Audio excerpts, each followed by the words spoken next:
Hello and welcome back to another episode of Alpha's Alpha, my weekly podcast where I talk all things crypto. I am your host, the Alpha Cruz, and this week we'll be speaking a little bit about something called real world assets, or RWA for short. I have a guest that actually has a really cool RWA project for us, and it involves chickens. You wouldn't think of that initially when you hear RWA, but before we get a little into that, some of you might not know what RWA is or assume you haven't interacted with a real world asset before if you've been in crypto for long enough. So RWA, or real world assets, are when you tokenize something that's a real world asset, quite literally. So an example could be a company tokenizing their vehicles. Like if Toyota decided today that they want to go and put everything on the blockchain, they could tokenize every one of their cars and sell it that way. And then when you want to redeem,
oh no, oh no, oh no. I am sorry. That was 2 minutes of mute. I am very sorry. I hope that you can hear now. All good now. I'm going to redo the introduction. Apologies for that.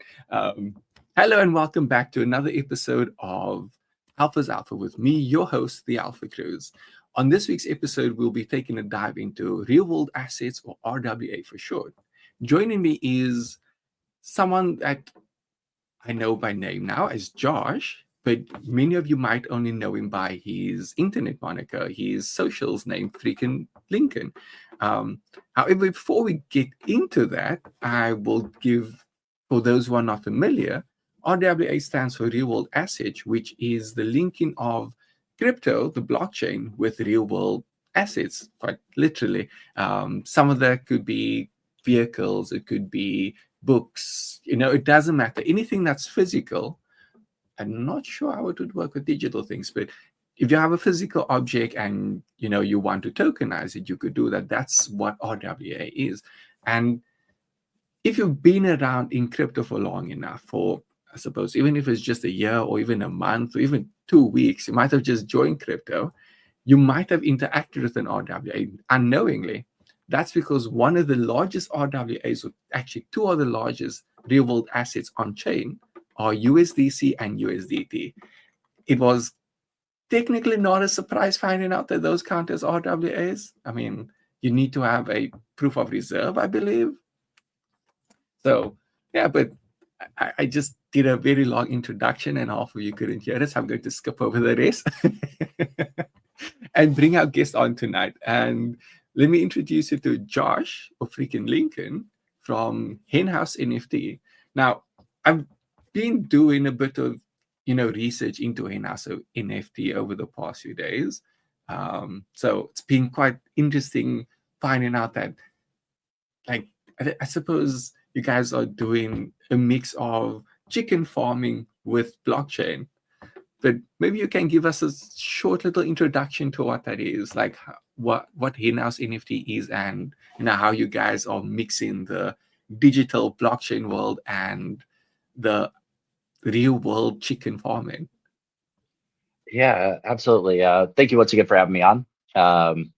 Yeah, it's been amazing. The hybrid of blockchain farming makes sense to me, right? So we actually own a farm in El Salvador, and we plan on tokenizing multiple assets. But chickens make sense in the fact that they're very quick to profit, right? So it takes 18 weeks for a chicken to be old enough to lay an egg. So we are an egg laying farm, and we are tokenizing the chickens laying the eggs. And so that's going to be our first venture with the property and with the farm. We have a few other tricks up our sleeves as a business, but that's what we're doing first, is really gamifying the whole experience of what is NFTs, what is blockchain, what is agriculture, how to keep it simple. I think that would be always my advice to anybody that's looking to start a business. Find a big problem and a simple solution. And when you can do that, you'll do well. So that's really the whole vision behind it. We'll dig in a little bit as you have questions or whatever it may be, but agriculture has been fun so far, and chickens are crazy. They're funny and they're goofy all at the same time. Yeah, I think I've seen a little bit of chickens here and there. They do tend to be very interesting creatures.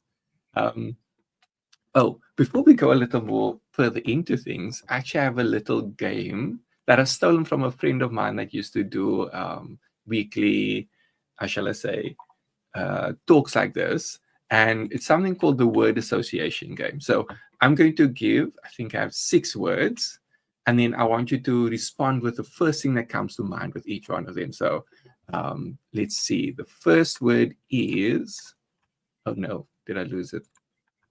Okay, found it. This one should be obvious. Chicken. Egg. Okay. World. Tokenization. Dog. Cat. That's fine. Coop. What was that? Coop. COOP. Coop. House. Yeah. Okay. And in space. Rocket. Interesting.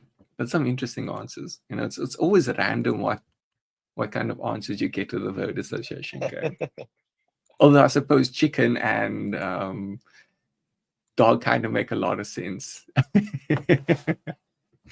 But that's fine. So we got a little bit of an introduction into Hen House NFT. Now, I do want to hear from your side, though. What would you say, what would be your simplest explanation for real world assets, or RWA?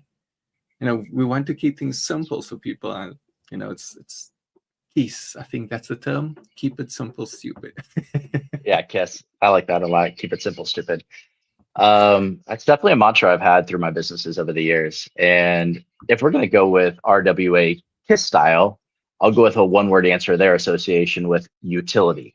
And so I think if we're talking RWA, we're thinking something that is already existing in the world. And we're looking at utilizing Web3 technology to simplify it, to make it better, to make it, more transparent or faster or more eco-friendly, right? So RWA to me is something that exists off blockchain.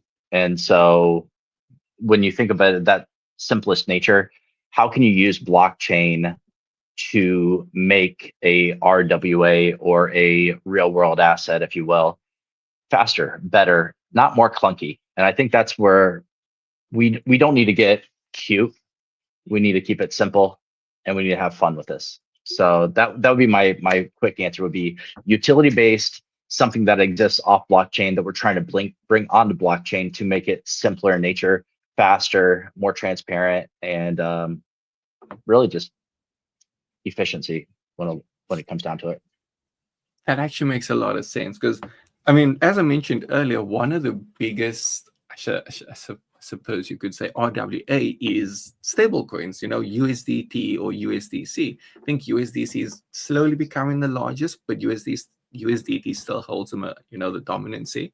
But that is something that just by it being there, it makes things a lot simpler. Having your, how shall I say, your stable coins on chain makes it faster. It makes it more easy to use. It makes it more transparent because if we've been in blockchain long enough, we know that it helps a lot with transparency. So I definitely see that. Utility makes a lot of sense. I do believe I've also seen that there is a car company based in the US that's actually working on bringing all the things on chain, which is that is bloody cool. That just means that now we're seeing a lot more companies, I suppose, come on chain. I think that's wonderful. I'm really excited about the whole concept of the stable coin bills that are coming out. It'll be really interesting, all the different companies that will release their own stable coin. And so with the stable coin right now, obviously we have USDT, we have USDC, but I believe that there will be a lot of companies that will release their own stable coin, whether that's a bank or whether that's a company, but you would then just put your value back onto the stable, right? So, USDT or USDC has a lot of like treasury notes that they've been buying and US debt or whatever you may say. Maybe it's gold back in the future.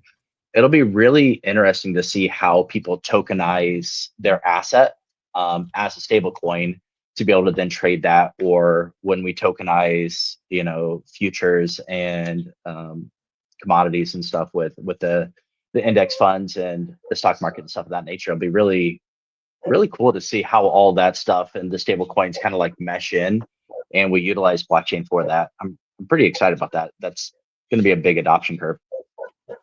It's also very interesting. I think, especially if you've been in the socials of crypto, a lot of the times people will compare how good a blockchain is based on how many stable coins they have. So kind of drives home that point that perhaps the real utility for the blockchain is real world assets, tokenizing things that already exist and making it a lot easier to use, a lot more manageable, more transparent, as you mentioned. So it's very interesting. And you make a lot of sense when you say that, like, we will see more companies that kind of tokenize money or tokenize that things that they use. I think I've seen actually that, what was it, Bank of America or another bank was actually looking at bringing their things on chain. Like, that is cool. JP Morgan's one that's big, but it's just tokenizing value, right? So what is value to you? What is value to your company? And how do you bring that on chain? And I think that's what a lot of the tokenization element is. So, debt can be value, which is crazy to think about, but debt is a thing that we'll tokenize, and who knows what the sky's the limit when we start talking about debt through gold and that whole spectrum of what can be tokenized and put on blockchain. So it's really, we're early. And I know a lot of people say that and they're like, oh man, we're early. I'm like, it is. We've been in such a speculation season for so long. That's where I feel like RWA is one of those things that if we were to go onto Amazon and we're just going to go shop through Amazon, you go and you look up the kitchen utensils, you go and look up like the home goods or, the auto repair stuff or whatever it may be. RWA is just a sector. It's just a label. And so we're just trying to tokenize stuff that already exists. We're not trying to create a new thing. It's not a new code. It's not a new technology. We're taking stuff that already exists and trying to use blockchain to make it better. And I think the people that can find the biggest problem with the simplest solution will be the ones that actually truly make it to the next level. Really, I think that's, the key to success. Oh, yeah, makes sense. Now, while you were talking, actually something came to mind. So evidently you are a big fan of RWA, right? And something that's pretty big also is that, like, what is going to bring that mass adoption? So would you say that RWA is very well poised to be one of those things that is able to bring mass adoption to crypto? Or are you also on the fence with it could be blockchain gaming? As I know that's kind of one of the things that people are always stating, like blockchain gaming is going to be the thing that brings the next billion users to crypto, the next 100 million. Or could it be RWA? Because I kind of see the side for both there. And I would actually throw in a curveball that perhaps Deepin could be the thing that does that, as a lot of Deepin that I've come across involves networking, like what's it, Helium, XNet. There's a few others. And I know Helium recently signed a deal with, what was that? That was one of the biggest companies in America for the networking. I can't remember what it's called now. I'm not US based, so it's a little difficult to remember at Yeah. times. But I recall seeing that, and Helium is actually not even just limited to the US; they're worldwide because they use LoRaWAN. Mhm. So it's kind of I'm a little on the fence about which one I would think would bring the next 100 million users to crypto. Which one would be the thing that actually gets more normies involved with crypto? That's like, oh damn, why have I not bothered to look at crypto before? Why did I think it was a scam? Right. It's like, I actually need to get into this now. I have a very interesting take on this, and I think it's probably very abnormal, and maybe not popular. I think the mass adoption is strictly just liquidity coming on chain. I think the Mhm. majority of people will never actually realize that they're on blockchain. They'll never actually interact with it knowing more than a stablecoin. If you look at the where we've been and where we're going, how many people do you know actually invest? How many people do you know own stocks? What, like 8%? Yeah, So yeah. the most people interact with cash. And so if it's not cash, it's your debit card and it's your checking account, banking account, right? Credit So card. what we need is stable coins integrated. And so once you have stable coins and blockchain technology embedded into your banking app, into your mortgage payment, into the way that we traditionally do business, that's where liquidity will come on chain. And that's the mass adoption. I don't believe that people are coming on chain and going to all of a sudden change their whole human nature and become investors. I don't think people are going to all of a sudden become collectors because of blockchain occurring. If you're not a collector already, you're not going to become one because it's a new technology. So I truly believe the next phase of adoption really is just liquidity coming on chain because of the integration of stablecoins. And stablecoins are the tokenization of value, which you were talking about. So once that happens and people don't even realize they're interacting with blockchain, that's when we start seeing like true liquidity and true movement. And we're all on blockchain, and that's just selling a block space. It doesn't matter if you're on ETH, Solana, XRP, or any other awesome chain out there. It's just they have their own niche, but it's blockchain. And when you bring value onto it, you're tokenizing it, real world value. Oh, Oh, I got that's birds. some ducks just joined me, just chilling out back. That was wild. That Real world was. ducks. But anyway, that's my take. I think that most people will never really understand that they're on blockchain. I don't know that there will ever really be a mass adoption of saying that all these people are coming to blockchain and they're interacting with blockchain how we as early adopters are. So Hmm. that's where I think when the technology catches up with the scientists or the devs, we right now we're in all the development phase. We need to get to Hmm. the next phase of the selling phase. And then once the selling phase occurs, you're selling to the masses, convenience, convenience, convenience. And people buy convenience. So if it makes my life easier, I'll pay for it. That's really what blockchain should do. And when we can bring liquidity there, that's mass adoption. That makes a lot of sense. That actually makes a lot of sense. I think, yeah. I mean, at the end of the day, it is about the experience, the user experience. I mean, delivery apps wouldn't be popular if it wasn't because it's convenient. If it was quite a pain to use, then no one would be using a delivery app. But if it's easy to use, it's easy to get into it, get involved, do something, especially if you don't even know that you are doing it. I think I like that take. I like that quite a lot. It might be very different to what other people are used to, but it actually makes a lot of sense at the end of the day. So then maybe we go a little off track with this one, but then, a lot of what we see in development right now, especially around the blockchain, is people focusing solely on the blockchain aspect of it. Would you say that that's maybe missing the mark then? If we think about it in the form of, we want more people to be able to use it in essence to make things more convenient, but then if we just constantly focusing on the next DEX, the next aggregator, the next DApp, doesn't that then kind of detract from the end goal? Maybe to them it's not the end goal, but if we want people to use it, it has to be done in a way that they don't even know they're using it. Great question. I honestly think the companies that have allocation towards that, but are not exclusively on that, is huge. So if I am only Web3 and my entire business model is strictly trying to, develop the new Web3 thing, I will probably strike out before I make it, and I'll run out of runway before I get there.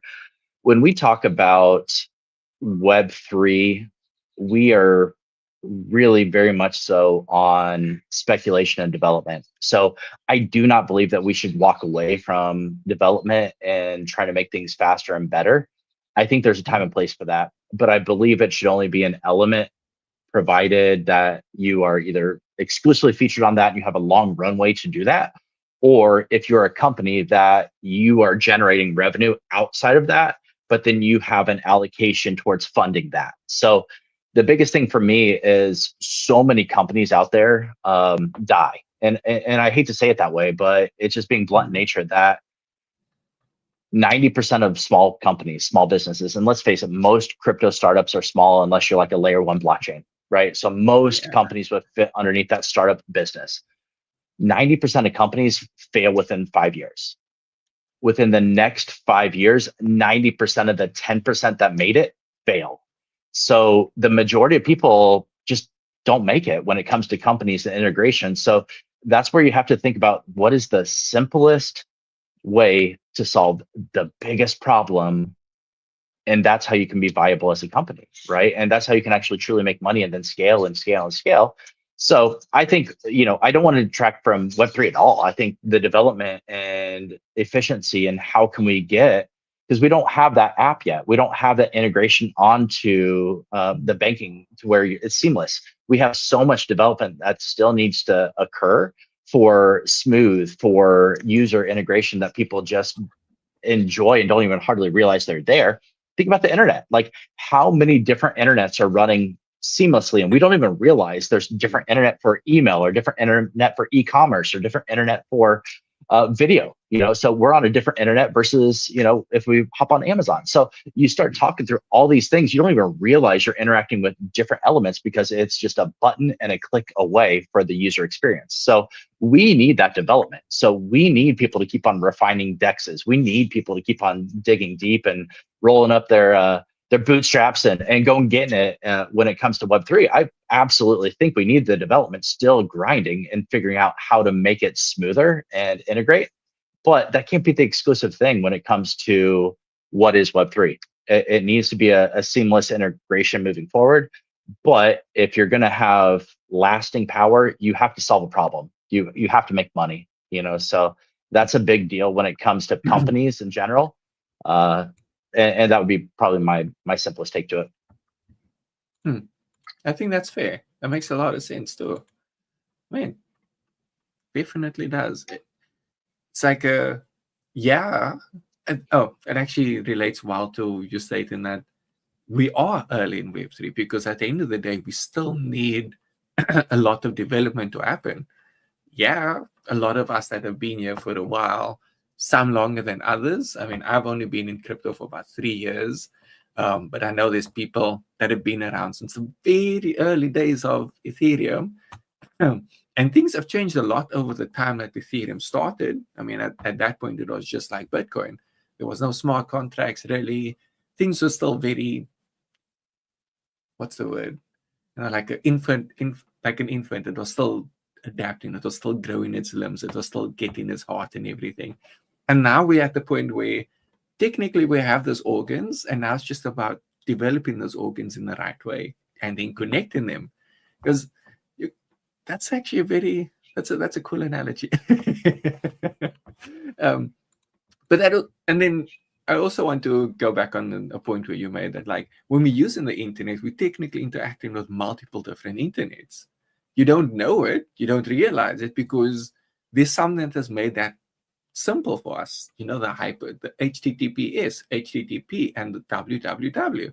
That has come along and made it seamless to be able to interact with a video, YouTube, a Amazon. You don't have to think about it because it happens for you. And that's really kind of what we want to see eventually for crypto. It's going to get to that point where you don't even know that you're interacting with Solana, you're just doing it. You don't even know that you're interacting with Sui or Ethereum or XYZ layer 2 on Ethereum or SYU on Solana, because apparently there's layer 2s on Solana also at some point, but that's interesting. So the end goal is kind of like that. It's a very interesting thing. But to get there, we have to go through all of the things that we're dealing with now. We have to go through the growth hurdles, the growth pains. I can't remember what's the term that people use anymore. When you're growing up and you go through those spurts where you're just like, you're in a lot of pain. You have to go through that parts first. You have to get through the parts where your back aches because you're growing, you're getting taller, or your bones are getting dense. So you have to go through those parts. And we definitely, I would think at this point, we are definitely in one of those stages, where Ethereum, the world of crypto, is in a very negative state, kind of. It feels that way. When you're interacting with a lot of people, they're always just like, oh no, crypto's not doing that well. That's what you think. That's what you think. And it's the incumbents. Like, so if you're talking about crypto, you could talk about the internet. If we're going to keep on relating back and forth, how many people were like, yeah, you'll never buy anything on the internet. Why would you ever use like a plastic money or thing of that nature? So it's like, why would you use a computer to type something up? You have a typewriter. Like, why would you? It's already good. Why would you improve it? Right. So you talk about like a landline phone, like it's already a great phone. Like, why do I need to improve it? So you start talking about all the like improvements, like it's the incumbents. And so when there's already money somewhere, it is, you have to really have a good technology or a good use case to be able to help transition from the incumbent money to the next phase of technology. And blockchain is just moving up the speed of money when it comes down to it. And we'll see all the different use cases of tokenization, all that stuff, but it really comes down to simplifying and speeding up money, just like what the internet did for information. So the information, now we're going to go through and the speeding up and the convenience of monetary. So it's pretty cool. I'm excited about it. And referencing what you were saying a minute ago, my favorite saying to talk about growing pains, all that stuff, is failing forward. You have to fail to learn. And if you haven't failed, you haven't taken any shots. I've failed way more than most people I know, but I've also won a few. So you have to fail a lot to have an opportunity to win. If you don't fail, you can't win. Hey, failure helps you realize what you're lacking after all. Well, it's all cutting edge. It's all new. So if you're the one blazing a trail, how do you know when to turn left or right? How do you know to look up or down? So it's okay to be like, you know what? The ones that are the best are the ones that can admit failure quickly, cut and move fast and pivot. Like the ones that just don't let go, you're going to grind yourself into oblivion. So you have to be able to fail quick and then move fast and then learn from it and then reinvent and pivot quick. And when you can do that, that's being an entrepreneur. That's being a business owner that knows how to innovate and knows how to be in blockchain, right? Really. So that's next layer. Yeah. So I would think then that you've probably done quite a few ventures in the blockchain space, before getting to Hen House NFT. Yeah, as in companies I've launched. This is my first actual company, but I've invested and lost a lot, and I've done okay in a few things, but I've learned a lot. I've failed a lot forward, if you will, in blockchain. But you've also learned from all of those failures. I mean, Yeah. at the end of the day, that's the important part of it too. Okay. I think we need to go back to RWA now, though, because we got quite off the tracks there for a minute. So another thing I want to then ask about is, evidently, you guys are in El Salvador, right? So one of the biggest things that you kind of look at with RWA, tokenizing the real world assets, is how does that interact with the law? How does that interact with, the lawful, like, how does that work with everything in terms of, I know in the US it's the SEC. I'm not sure, what governs commodities. Would it even count as a commodity in El Salvador? And then being able to sell that to Americans, where the SEC is quite a big thing. So, like, how do you kind of navigate those sorts of things? What kind of hurdles do you encounter when you are doing this sorts of things legally? Yeah, actually, that's a great question. I think there's a lot less blockchain in where we are with RWA than traditional. So what we're working with right now is primarily what you would normally work with in regards to working with the government on pulling environmental permits, making sure that your drainage of water is you're not going to affect neighbors or things of that nature. So the element the element of RWA and blockchain when it comes to what we're building in El Salvador, it really doesn't have a whole lot of overlay. The element that we're doing right now and dealing with the government and dealing with on the ground, um, as far as they're concerned, there's not a whole lot of integration. It's just we're building a company. When it comes to the Web3 side of things, we're looking at ag tech, we're looking at carbon neutral elements, we're looking at things to be able to help with efficiency of logistics, of transparency, of really how to make agriculture more efficient. I think is really the way we're looking at overlay Web3 onto Web2. Legally elements, as far as El Salvador is concerned, we are a local company that we launched in El Salvador. We own 5 acres, and we've gone through and filed all the correct permits. The way that we got our funding through an NFT mint and through that process isn't really scrutinized, and so that's not really an element that needs to be filed in any specific manner in El Salvador.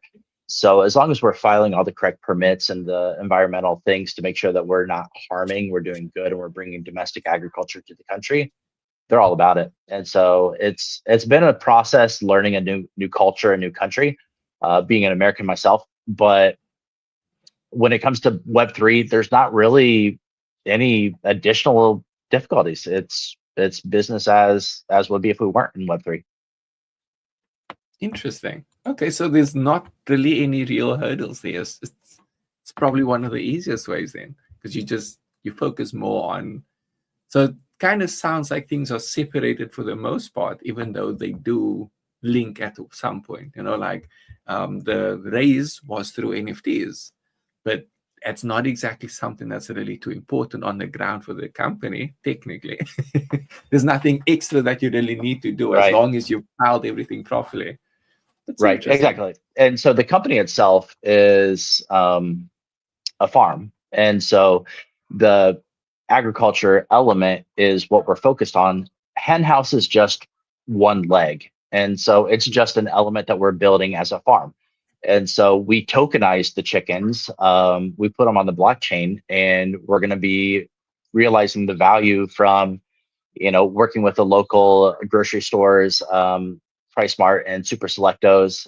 We have talked a little bit with the Department of Agriculture there in El Salvador, and providing eggs for their jail system, which is kind of a crazy thing to even think about, but it's really cool in El Salvador. They've cleaned up the country so much, and they've had a big need now for agriculture to help sustain the country's needs. And so we've been talking a little bit with the Department of Agriculture, but primarily the local grocery stores, or like the Walmarts of El Salvador, if you will, is where we'll be wholesaling our eggs originally, and we'll eventually get into retail. But when it comes to what we're doing as a business, eggs are one thing. We have 2 or 3 more things. We haven't released exactly what we're doing.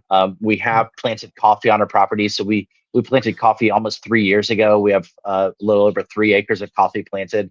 So we have sugarcane, bananas, all sorts of stuff. So we are an agriculture industry. And so as a business, that's what we filed. We've only tokenized one of the industry so far on the blockchain with what we're doing. We look to do a bunch more, but I want to have my MVP be the eggs, be the chickens, be Hen House, tokenize it, have so much fun with the gamification, because NFTs are awesome.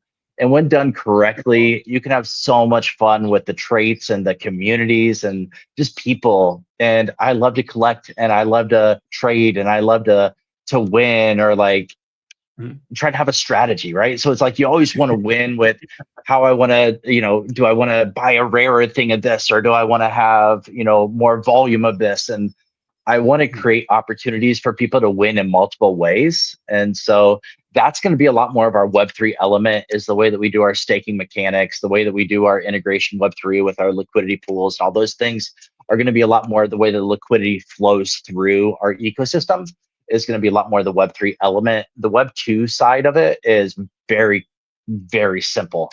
We are an agriculture business. We are producing food. We have multiple ways we're going to produce food or commodities. And that's how we generate revenue. And that's how we stay alive as a company. To me, if you have something that makes money and you're making more money than you're spending, you have a longer runway. And that gives me more time to develop and have fun and play in Web3, as we were talking about before with developing a new DEX or developing a new thing. Well, I have to have part of my company making money, and then I can allocate a percentage towards development and trying to figure out a new niche that doesn't exist right now. That makes sense. Oh, very cool that you guys are doing coffee too. I love coffee. Yeah, I'm waiting for my first shipment. I'm gonna have a roasting party for all my family to come over, and we're gonna do different types of roasts and have fun with it. They should be mature for our first harvest this fall. So I'm pretty excited about that. That is pretty exciting indeed. I mean, I'm a big coffee fan, so that's awesome. So maybe you guys will then. It sounds like you might tokenize a few more things down the line. But before that, you guys did NFTs, right? So the NFTs were for the raise towards the Hen House NFT project, right? And that would be building the chicken coop, right? And just double checking you on everything. Because I've seen, the development updates that you guys have done where you've shown like the laying downs of the bricks and all of those things. So just trying to make sure that I'm on the right space there. So then the chickens themselves that you're going to have, they're not related to the NFTs, the chickens that you're going to have in the coop, or are they? Or is that like, Nope. They are. Okay. They are. Yeah. So Hen House is the chicken venture. And so to keep it very simple, we want to gamify it and have a lot of fun. So the initial goal of the company is to have 25,000 chickens in year 1. And so that will be represented of around 3 chickens per NFT in general, less the process of paying for feed, workers, all that stuff, the selling of the eggs and the business itself. The liquidity and the value will come back on chain. Now, what's really cool about our NFTs too is when you actually stake them, you're signing a non-exclusive licensing agreement to allow us to use your IP and marketing. And so that allows us to be able to help incentivize you to do so with us, but we then can reward back holders for signing that agreement. And so the initial staking is 3 chickens ish. towards per NFT. The fun thing about what we're trying to do with the gamification and trying to bring people along in a journey, right? We're all in this together. We're really trying to create good opportunity for jobs locally in El Salvador, good food locally, but also gamify and have fun. So we're going to have a staking element that's going to be wallet exclusive that you'll be able to put your NFTs into. That's going to be an upgradable stake. So it's going to be, I don't know if you're much of a gamer or not, but if you think about like when you have a camp and you keep on like gathering resources and then you get to upgrade your camp and then upgrade your camp and upgrade your camp. Well, we're going to have the same sort of concept with as we increase our resources, you'll be able to upgrade your camp. So it's going to be a level tier 1 coop. That's going to be a free coop at the beginning with your wallet there on Web3. But as we continue to grow the farm, so we have incubators on property, which is really cool. If we lay eggs, we can incubate our eggs and we can continue to grow our own chickens. It's pretty cool that we can actually have like the opposite of the NFT mint cycle. We keep on making an NFT worth more and more because it keeps on expanding its value and the amount of chickens it represents. When we go from 25,000 chickens to 50,000 chickens or to 75 or 100,000 chickens on property, you're going to be able to upgrade the coop that you're staking into so that your chicken NFT will represent 3 or 6 or 12 eventually. So you get the rewards from a higher return. And then it's gamified with different burn mechanisms and upgrades and stuff like that. But it'll be really fun fleshing that out because I love to collect. I love to game. I love those types of things. But my number one thing is to bring utility to blockchain. And so making agriculture work, bringing the liquidity back on chain, and then having fun and integrating that is really the whole goal of the whole project. That does sound fun. That sounds also actually, that sounds pretty damn cool. You're basically taking something that's a real world thing, but you're going to gamify it. That is fantastic. I am a gamer. I play quite a bit of games nowadays. So that just sounds awesome on so many levels. That is freaking cool. Huh. So to be able to pay the people, like to kind of bring things back on chain, that you're doing it through that staking mechanism. I was actually going to ask, like, sounds odd to have a staking mechanism considering, like, I don't think NFTs are related to the chickens here, but now you say, okay, you stake it, that's some agreement, and that's how you can bring things back on chain.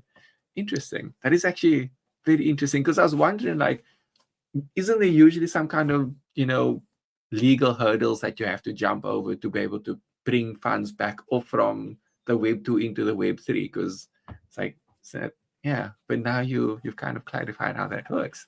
That's really cool. I think a lot of people jump before they research when it comes to young founders or young people that are jumping into the industry. They're trying to build something cool, but it takes a lot of work fleshing something out, really researching before you do so. I have my own securities lawyer that we've walked through and done everything that we need to do to make sure that what we're doing is, the letter of the law, and making sure everything that we continue to do is always following the letter of the law. So that's always number one, is to mitigate risk. But we have an opportunity to be first mover advantage with gamifying something that hasn't been gamified before. And so I know that there are different ag tech companies out there. There are people that are trying to sell carbon credits and things on blockchain and stuff of that nature. But there's not a whole lot of people combining a culture of NFTs and community and gaming and making it fun with that stuff. And so I think that there's a big miss by companies that are just too serious, and a big miss by companies that are just too hype based. We want to be strictly in that middle to be able to have fun and market and like be known, but also be real and simple and solve solutions, right? Or solve problems with simple solutions. And so we'll get there, but the key is like one step at a time. I want to be a lot louder and have a lot more hype and be more energetic on different socials and stuff like that. But it's just, construction takes time. Dealing with governments takes time. And so you can't just say, I'm going to make it happen tomorrow, like finishing a quest. I have to actually wait for cement to dry. So it's actually one of those, we're there. That's also one of the biggest issues we run into a lot with companies that try to mix real world and Web3. They think that things are just going to get done instantly. They don't kind of give that, they don't make it clear to the people that are investing that things are going to take a while. They too much hype. Yeah. That's literally it. It's like once you have too much hype, then it sets expectations that are extremely unrealistic. And in Right. the end, that only hurts you. That only hurts your brand, your image, what you are building, your company. Because once you have too much hype, people are going to be like, oh, why is it not done yet? Why is this taking so long? It's like, maybe you should have slowed down a little. Maybe you should have taken everyone through the whole process where it's like, this is going to take roughly this amount of time. It may take a little longer because of bureaucracy. There's going to be a little involvement with the government. Governments don't exactly work on your time, they work on their time. Right. And like you said, cement takes time to dry. It's like you can only do so much. You can't stare at it for it to get dry faster. Exactly. Well, You and can't it's a hype learning. it. Yeah, it's a learning curve. This is my fifth company, so I'm not new to this. I understand what it takes, and I understand that you have to communicate with people. You have to, whether it be investors or partners, you have to be on the same page. And it's okay to be just transparent and boring sometimes. It's like, hey, this is what we did. I'm excited about it, but it's what it is. And so much of what we got caught up in a lot with Web3 in general, you being Web3, I'm being Web3, and just the excitement of it is the promise. And so much of what we deal with right here, right now, in our world that's not Web3 is just blah. It's just routine. It's the same thing. And you're looking for that spark. You're looking for that, like being that first. You're looking to find Amazon at $1. You're looking to find Microsoft early, or you know Berkshire Hathaway. Like you're trying to find this early thing. And so that's what we're looking for in this blockchain. And we think that these people, because they're NFT founders, they are established business owners, and we're investing in the next, Apple. We're investing in the next Amazon. And when they hype it up that we're going to innovate and we're going to make all this new stuff, it gets people excited. And I hope things change, and I hope that people are a little bit more protected moving forward. But it was a learning curve for me where I probably put more faith in founders thinking that they were actually business professionals and not just people that were just hyping for the sake of trying to make a dollar, and then thinking that they could figure it out when they got there. You have to have a plan before you ever start. I was working on this project for 2 years before I ever did the NFT mint. We've been developing and working on this for a long time. I'm not coming out here and trying to learn on somebody else's dime. That's not my job. I want to make a business, integrate a new technology, make it simple, make some money, but have fun and create something different and unique in this world that I think we have first mover advantage. I don't know of any other agriculture NFT onto Web 2, Web 3, eco-friendly that's going on right now. So I like our positioning. I like where we're headed. Yeah, you guys are very well positioned, eh?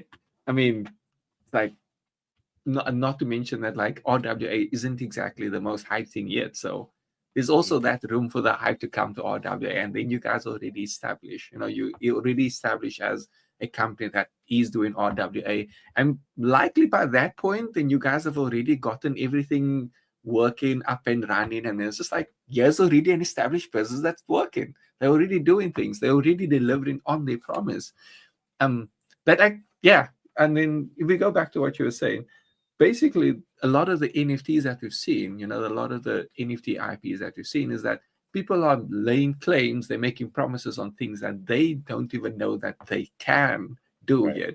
They believe they can do it in some aspect of their brain, in their imagination, but they don't actually know about it. I think one of the ones that I can think of the easiest is Bored Ape Yacht. They believe they could do this thing, and then a few months later, they couldn't do it. I mean, they wanted to have a yacht club, which turned out to be unrealistic.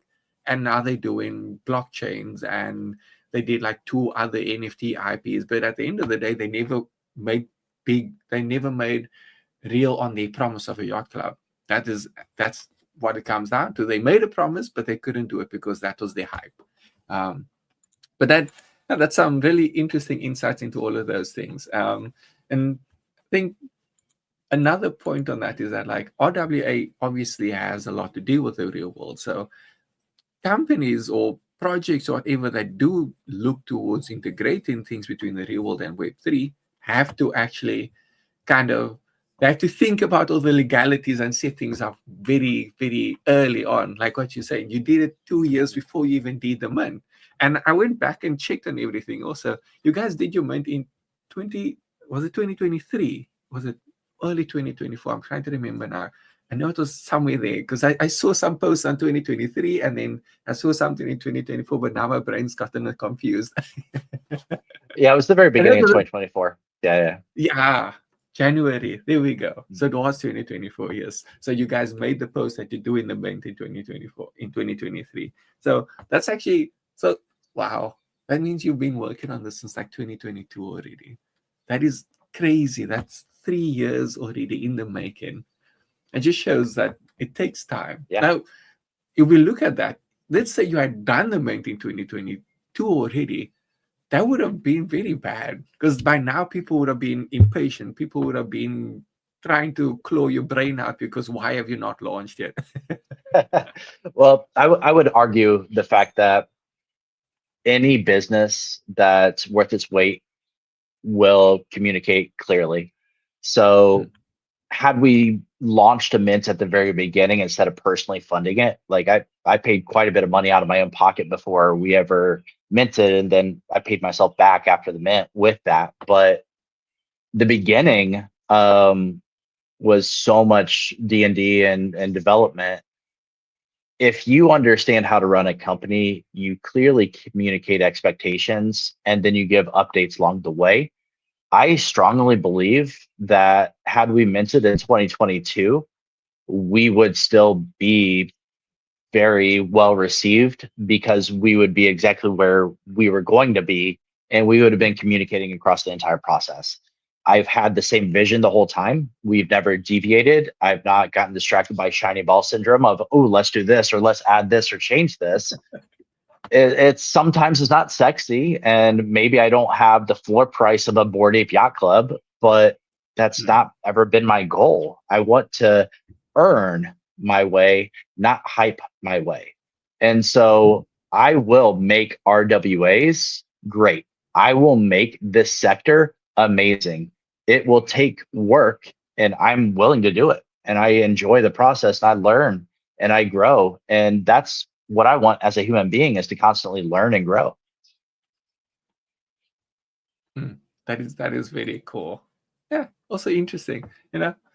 Maybe other people would also that they would. There's the link if you don't know what Hen House NFT. There's the link for you to go check it out. I also dropped it in the comments so you can go check that out. But just to think also, going back to the fact that you started on this way beforehand. Already in 2022, you knew you were going to do RWA. So now I'd actually want to ask a little about that. Why is it that you decided to go with RWA? Why didn't you think of doing something else? And why didn't you just be like, okay, we're just going to do an NFT raise and that's it? It's not going to really be connected, but we're still going to pay people somehow back. So why did you actually go the route of like, no, we want to make this a real world asset? We're not going to do it as some kind of deepened thing or whatever. I don't know, whatever else you could have done. Why did you guys choose to go down the RWA route? Oh, I can't hear you.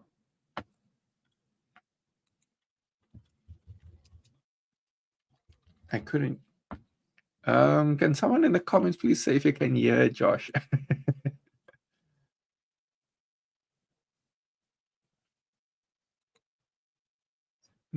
Still not. Oh no. Nope, can't hear. Okay, can you try again? Maybe something went wonky.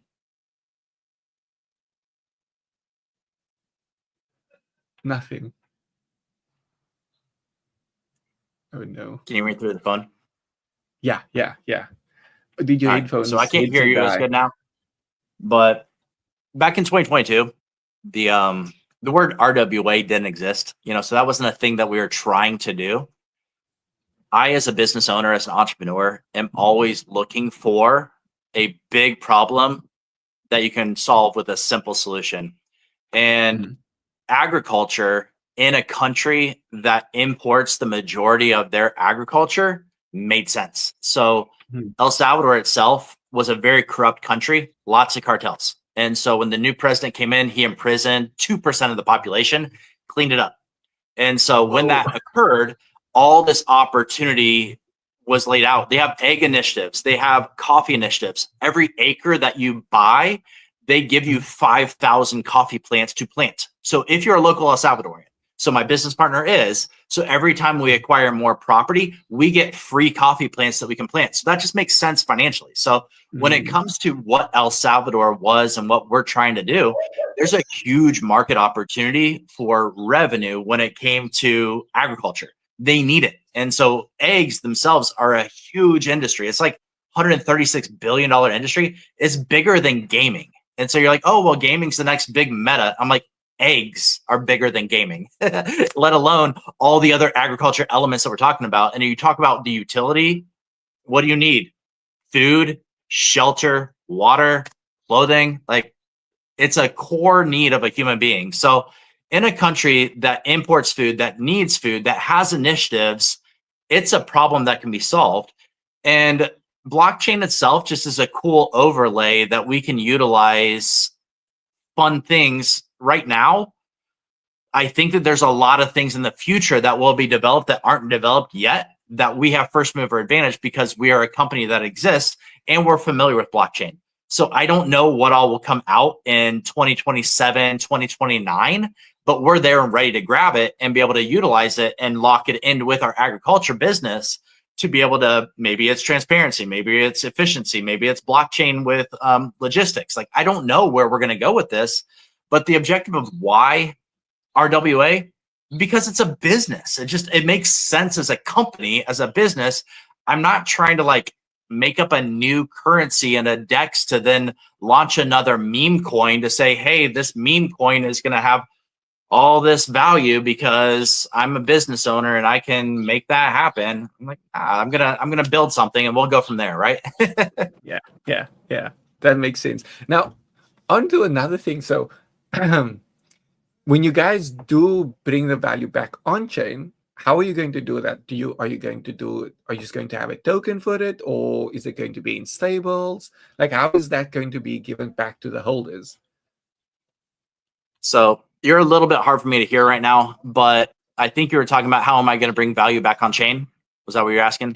Like to the stakers, to the people. Like, are you Yeah. doing the So I'm not token? going to expose all that yet, but we have 3 or 4 different ways that we're going to be bringing liquidity back in. And it's going to be so much fun because I want to keep it very, very simple, but then also gamify some things and be able to allow people to earn stuff with like an attribute arena element or bonus rewards from a type of game that might be or might not be in development.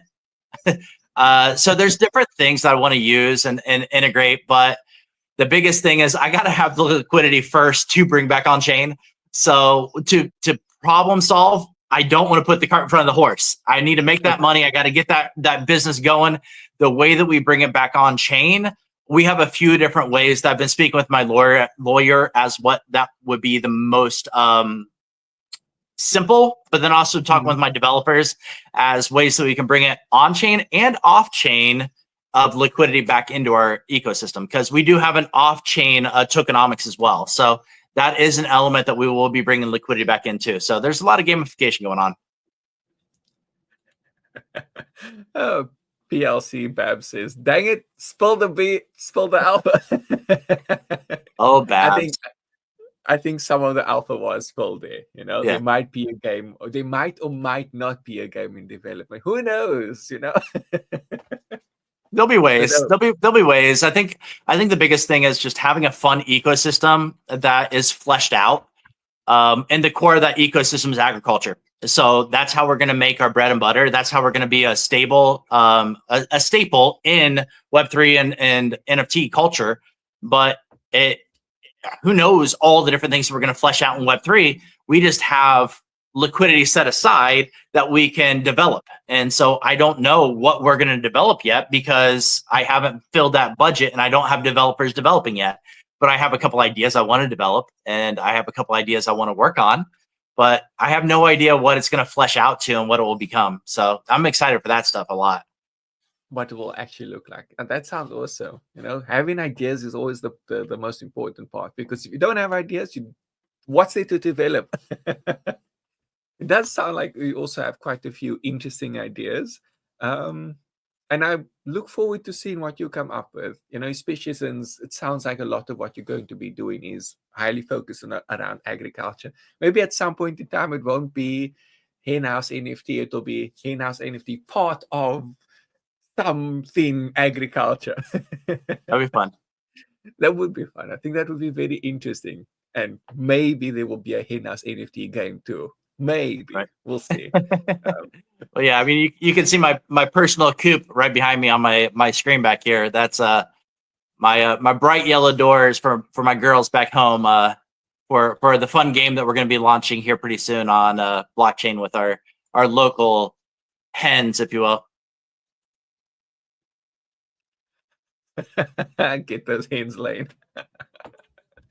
It sounds like those hens are going to be laid very soon. So that's very exciting. I'm very excited to see what comes of Hen House NFT and where everything goes. I'll definitely be, around keeping track of things, spending a little time, just maybe engaging with the community, because I see you guys are always doing something interesting too. And hopefully we can have another chat sometime. That'd be awesome. After closer to when everything goes live, just have another interesting conversation to see how things have come along, what's coming soon, and then after everything launches, have an update like, okay, so this is what's actually happening. Yeah, I think a lot of people are really excited for when we have the baby chickens moving on property. So everybody always says, when hen. And I understand. There's nothing cuter than a baby. I mean, maybe baby kittens. Baby kittens are pretty cute, but a baby chicken is pretty cute. And those little things that are just going to be like just booping around. We're going to have like a token gated live feed to be able to watch your baby chickens walk around the coop. Just let people be vibing and hanging out. And yeah, maybe we'll have to do another live stream here soon when we move the baby chickens in, and maybe we can bring in my business partner and he can remote in from El Salvador. We can have like a 3-way or something. Oh, show the baby chickens too. Yeah. That could be fun. That could really be an interesting conversation. I would look forward to that. Although I suppose we are at our end of our time now, because I tried to keep things to an hour. I enjoyed this conversation a lot. Unfortunate that your headphones died there at the end. See, mine is plugged in, so don't die. Right. It's inconvenient, but at least it doesn't die. It's very inconvenient. It is so troublesome to work with wires. I'm glad we had this conversation, and it has been very insightful into RWA and even where we could see blockchain in the coming years and what kind of, I suppose, end goal we can foresee for the blockchain. Thank you for your time, and thank you everyone else for joining in for having a look. Whether you're catching the recording or if you've been here live, I'm thankful that you have spent some of your time to come find out what we are talking about. Yeah, thank you. Bye.